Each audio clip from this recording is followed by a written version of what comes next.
Assalamualaikum.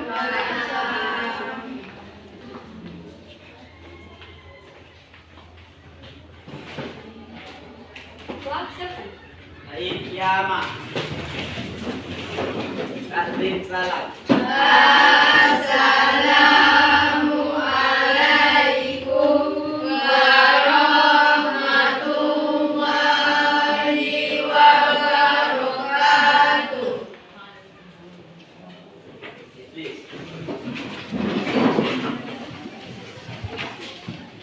Kita absen dulu ya. Siapanya nggak masuk? Semua. Setia sakit, Sera sakit, Haji izin. Haji apa? Izin.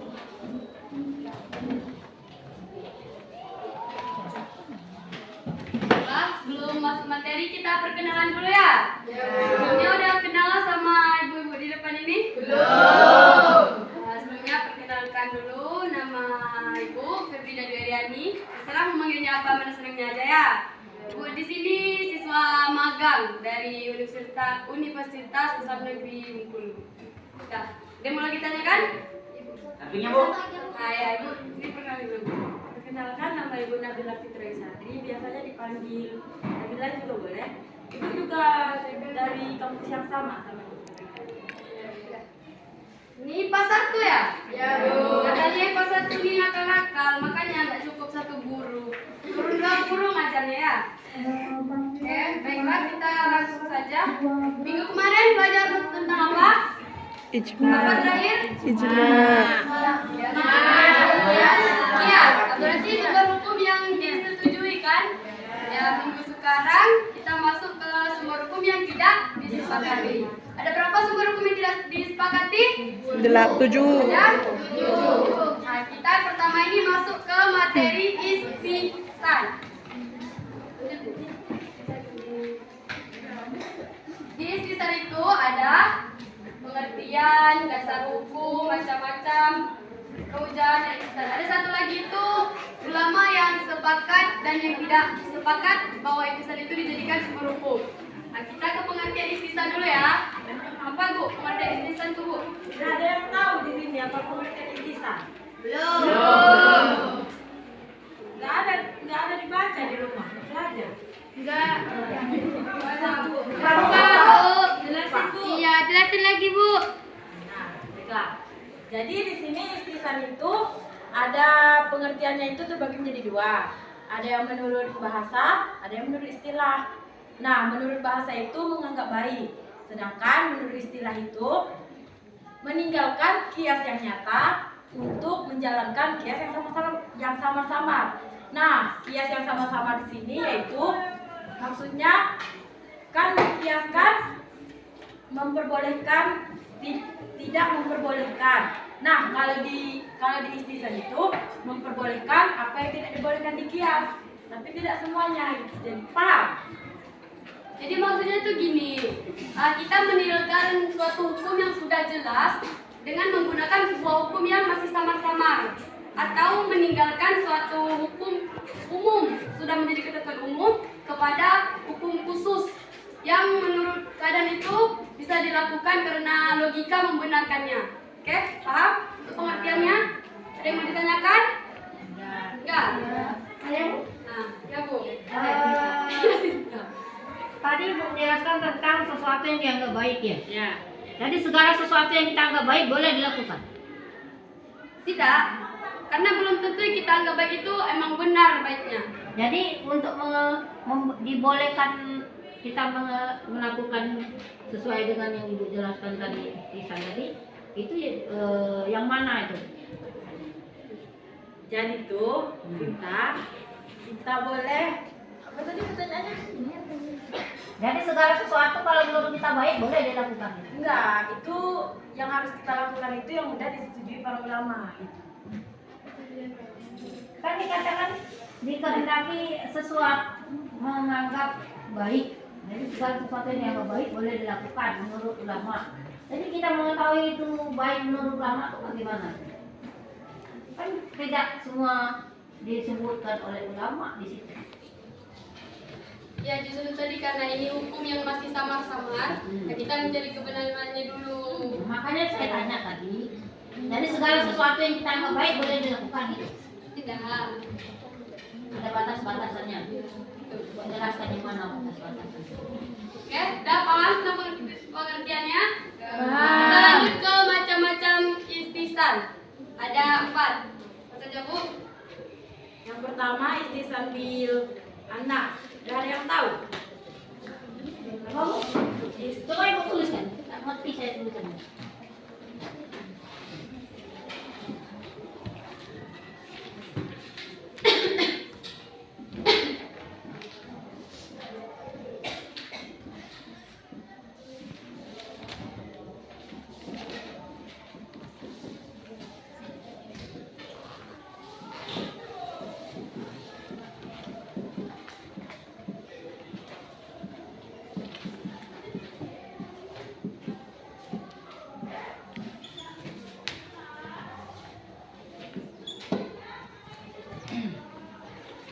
Nah, istisan bil anas ini yaitu berdasarkan ayat atau hadisnya. Maksudnya yang mana berarti penyimpangan suatu ketentuan hukum berdasarkan ketetapan kias. Mengerti?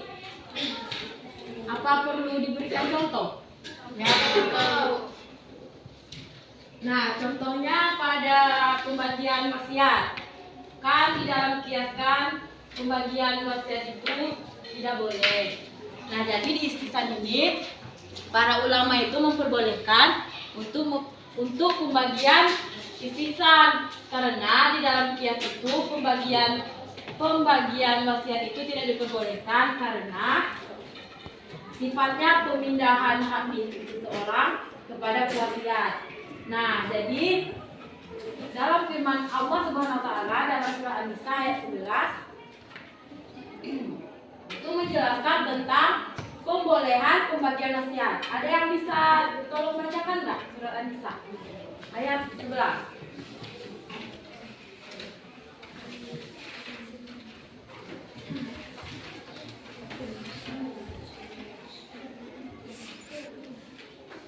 Ada yang belum kita bacakan? Yang jauh aja bacakan. An-Nisa ayat 11.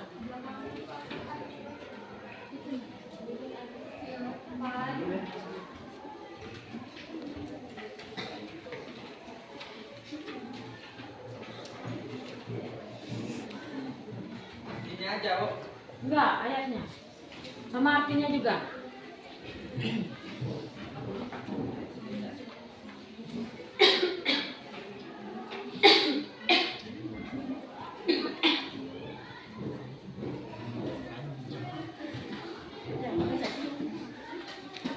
Bismillahirrahmanirrahim. Bismillahirrahmanirrahim. Yusikumullahu fi auladikum lil-zakiri mislu hadlil sayang. Wa in kunna nisa'u fawqas nataini falahunna sulusa ma tarak wa in kanat wahidatan falahan nisfu wali abawaihi likulli wahidin minhuma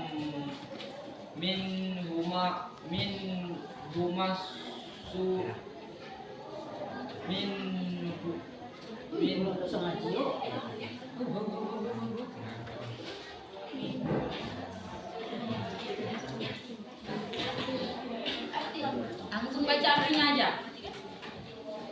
Allah mensyariatkan mewajibkan kepadamu tentang pembagian warisan itu anak-anakmu, yaitu bagian seorang anak laki-laki sama dengan bagian 2 orang anak perempuan, dan jika anak itu semuanya perempuan dan jumlah lebih dari 2 maka bagian mereka 2/3 dari harta yang ditinggalkan. Jika dia anak perempuan itu seorang saja, maka dia memperbolehkan setengah harta yang ditinggalkan, dan untuk kedua ibu bapak bagian masing-masing 1/6 dari harta yang ditinggalkan. Jika ada yang meninggalkan mempunyai anak, jika dia yang meninggal tidak mempunyai anak dan dia mewarisi oleh kedua ibu bapaknya saja, maka ibunya mendapatkan 1/3.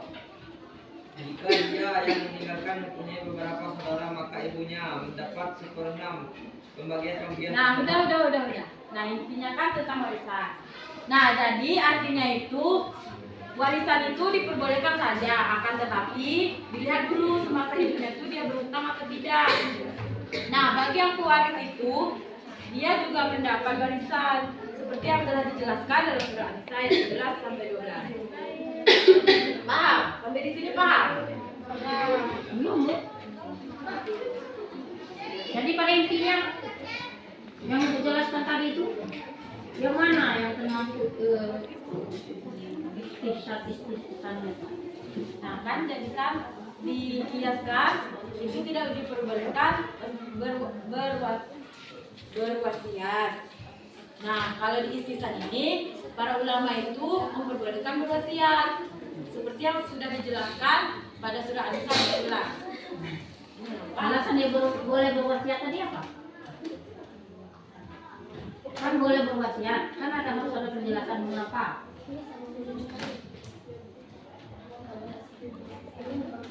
Kan sesuatu yang dianggap boleh kan? Nah, dia boleh berwasiat. Mengapa dia nggak boleh melakukan berwasiat? Asal awalnya tidak boleh menjadi boleh. Alasannya?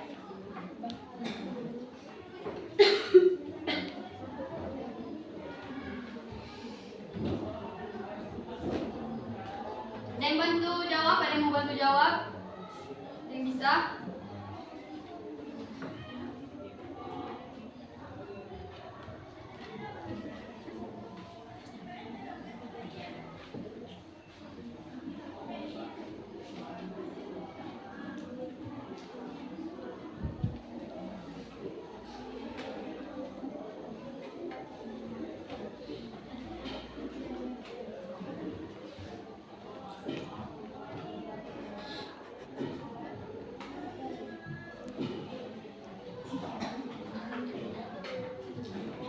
Nah, di sini Ibu akan coba menjelaskan ya. Kan tadi kan Sinta kan nanya mengapa alasannya boleh berwasiat. Nah, jadi itu Sinta berwasiat itu kan mewariskan harta kita kepada orang. Nah, jadi itu kita yang berwasiat itu kita tuh udah merasa tuh kayak akan meninggal kayak gitu. Kita akan mewariskan harta kita tuh kepada anak-anak kayak gitu. Kan kalau nggak diwariskan kemana lagi itu hartanya dibuang kan? Nah, daripada nggak ada yang pegang jadi diwariskan aja kepada anak-anaknya. Kalau soal warisan itu kan udah ada ketentuan di Al-Quran. Yang jadi masalah sekarang ini wasiat yang tidak ada di Al-Quran. Kan ihtisan kan pada hakikatnya tidak ada penjelasan di dalam Al-Quran. Makanya diperlakukan istihsan. Nah sekarang yang saya tanya, yang mana ya ihtisan? Kok bisa wasiat itu pada hakikatnya tidak boleh menjadi boleh?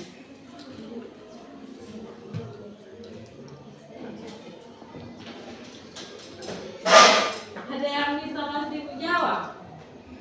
Pertanyaan dari Sinta. Terus Kak Ahmad ini kalau Sinta nih.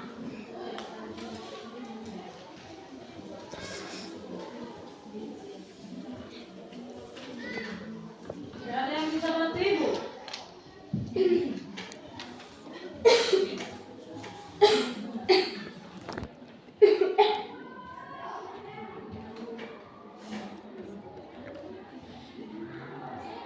Nah, gimana?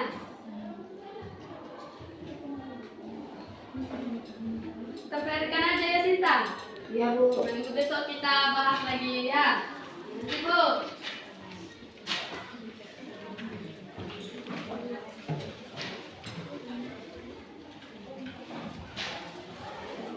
Nah, yang kedua, macam-macam istighfar itu ada istighfar bi ijma.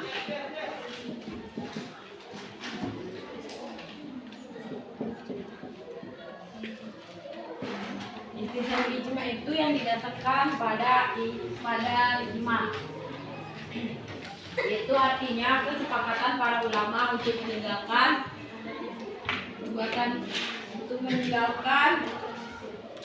keputusan menggunakan qiyas. Nah, contohnya yaitu misalnya dalam kasus jasa pemandian umum. Nah, kalau di qiyas tuh kan jasa pemandian umum itu kan harus berapa lama orang itu mandi, terus berapa liter yang harus dihabiskan. Nah, kalau di istisan itu para ulama tuh menyepakati untuk tidak lagi ada kayak berapa lama orang itu mandi, berapa liter, itu nggak ada lagi kata para ulama. Soalnya kalau di qiyas itu kan pakai berapa lama orang itu mandi kan. Nah, kalau pakai itu banyak merugikan orang lain. Jadi para ulama itu menyepakati untuk tidak menghitung lagi berapa banyak air yang dipakai, berapa lama orang itu mandi. Intisannya yang mana tuh? Istisan itu yang memperbolehkan yang tidak ada di qiyas. Yang kan di qiyas itu itu kan liter airnya berapa udah ditentukan, terus berapa lama orang itu mandi udah ditentukan. Nah, kalau di istisan itu para ulama itu tidak lagi menentukan. Untuk menentukan itu untuk kategori apa? Apa terkena najis? Apa bagaimana? Enggak. Jadi kalau di sini dijelaskan bahwa kalau terus ditentukan berapa liter, berapa lama itu, nanti itu kan kayak udah ditentukan 5 liter kayak gitu orang mandi. Nah, kalau berlebihan itu akan mendapatkan dosa. Jadi itu para ulama tuh menyepakati tidak lagi ditentukan kayak gitu. Daripada orang dapat dosa, kan jadi tidak ditentukan lagi. Itulah gunanya istilah itu memperbolehkan yang tidak ada di qiyas. Kayak gitu. Ya, baik, paham. Mau tanyakan selain sita? Ada. Teman-teman, bagaimana? Kita lanjut ke macam-macam yang ketiga, yaitu menguatkan qiyas kafi di atas qiyas jali. Ada yang tahu apa itu qiyas kafi? Hukum yang masih samar. Sedangkan qiyas jali adalah hukum yang sudah jelas. Jadi salah satu contohnya kita ambil mengenai orang yang junub dan orang yang haid. Di qiyas itu, orang haid itu dikiaskan kepada orang junub. Junub berarti keadaan tidak suci, keadaan tidak bersih, atau keadaan yang berhadas besar. Otomatis haid itu juga keadaan tidak suci sedang berhadas besar. Jadi semua kewajiban yang diberitahu itu tidak boleh dilakukan. Salah satunya termasuk memegang Al-Quran atau menyentuh Al-Quran. Jadi tidak boleh kita menyentuh atau memegang Al-Quran pada saat sedang berhadas besar. Akan tetapi di intisan ini dikecualikan. Bagi orang-orang yang haid itu boleh menyentuh atau memegang Al-Quran. Kenapa? Kenapa boleh? Karena menurut intisan ini orang yang haid dan orang yang junub itu berbeda. Haid itu waktunya lama, panjang, sedangkan junub itu sebentar. Malamnya junub, besok paginya sudah bersih, mandi wajib. Karena ada tanggungan yang harus dilakukan, seperti sholat. Nah, bagaimana? Apakah boleh memegang Al-Quran pada saat kita sedang haid atau junub? Jawabannya tetap tidak boleh. Para mazhab-mazhab sepakat bahwa tidak boleh memegang Al-Quran pada saat kita sedang berhadas besar, entah itu junub atau sedang haid. Lalu, bagaimana membaca Al-Quran kalau menyentuhnya saja tidak boleh? Seperti yang telah kita ketahui dalam Al-Quran, la yasma'u ilal mutakharun. Tidak menyentuh mushaf itu kecuali orang-orang yang suci dari hadas. Nah, jadi tidak boleh teman-teman, anak-anak ibu sekalian menyentuh Al-Quran pada saat sedang haid atau junub. Baik, ada pertanyaan? Jadi pada hakikatnya junub dengan haid itu sama berhadas besar. Tuh. Jadi tidak boleh menyentuh Al-Quran. Paham? Ada yang lagi menanyakan? Tidak. Yang kedua, ketentuan hukum puisi terhadap hukum juzi. Ada yang tahu hukum puisi itu apa? Hukum umum. Nah, hukum juzi, hukum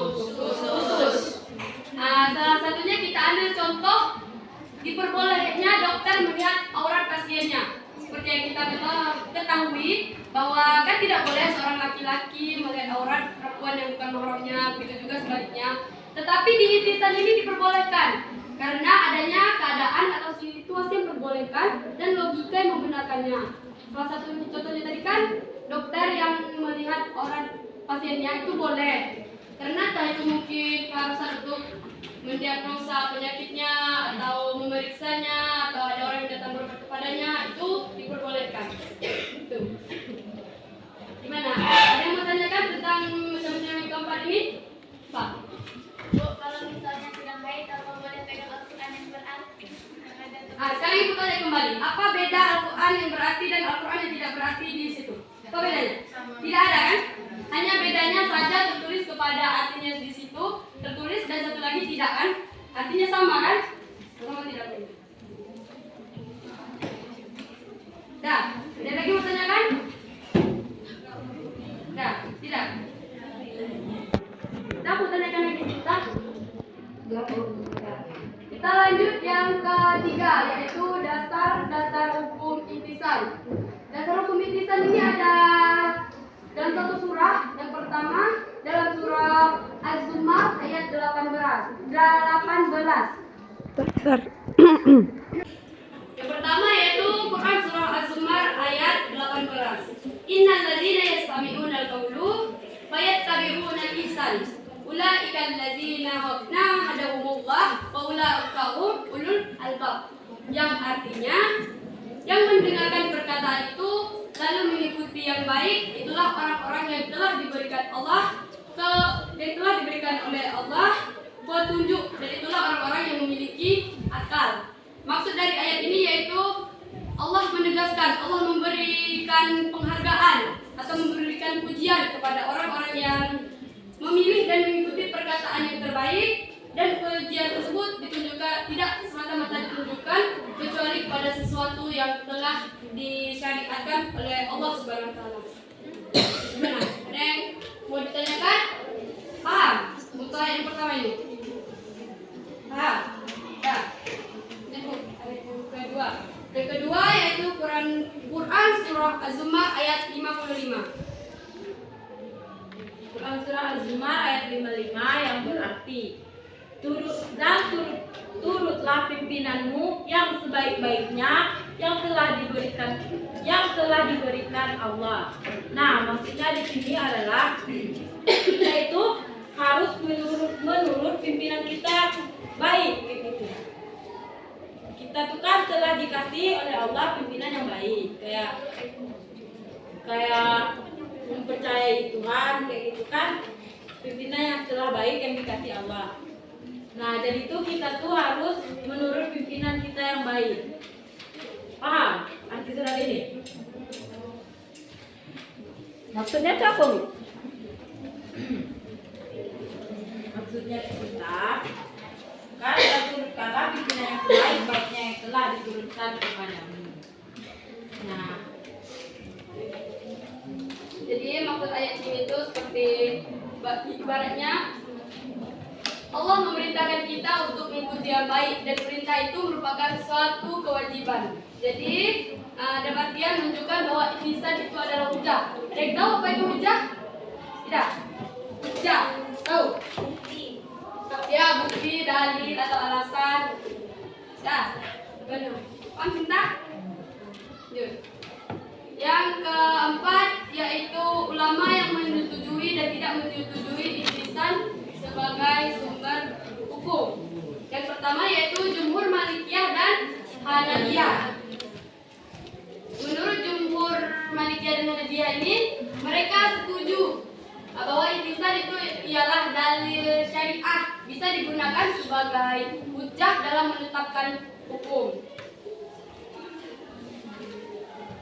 Hujjah dalam menetapkan hukum terhadap sesuatu yang telah dikiaskan atau keumuman nas.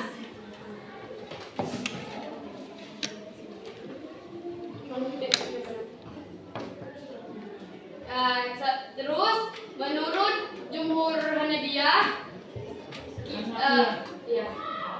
Hanafiah kan? Hanafiah. Itu jika ada seseorang yang berdasarkan kepada ihtisan dengan alasan berdalilkan al-ihtisan, itu sama saja halnya dengan berdalilkan kepada kias kafi atau kias yang masih sama-sama tadi, atau berdalilkan al-ihtislah. Jadi keduanya itu sama-sama diterima. Nah, paham untuk ulama yang pertama? Jadi yang menerima tuh apa? Hanafiah. Jumhur Malikiyah dan Hanafiah. Menerima, memakai apa? Ihtisan ini sebagai hujjah. Ya. Ya. Yang menolak tadi? Yang menolak itu ulama Syafi'iyah, karena menurut ulama Syafi'iyah ini barang siapa yang mengikuti ihtisan ini sama saja halnya dengan membuat peraturan sendiri, membuat ketetapan sendiri. Gitu. Baik, ada yang bertanyakan lagi tentang ulama yang kedua ini? Tidak? Paham? Nanyalah kalau enggak ada yang tidak dipahami. Paham? Ya. Paham.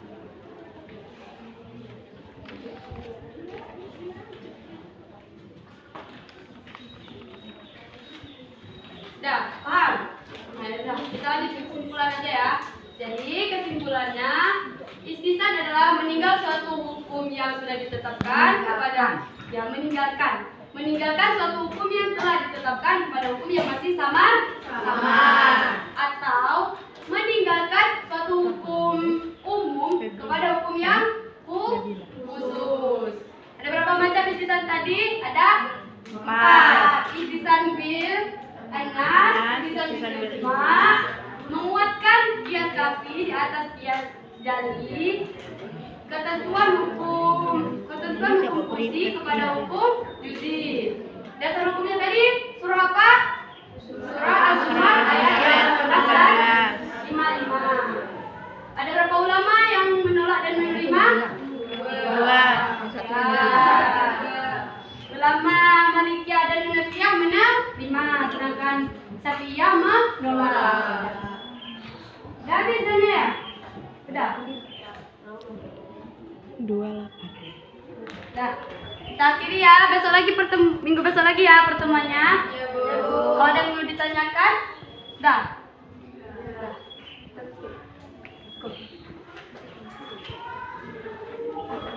Udah dulu ya, kami tutup.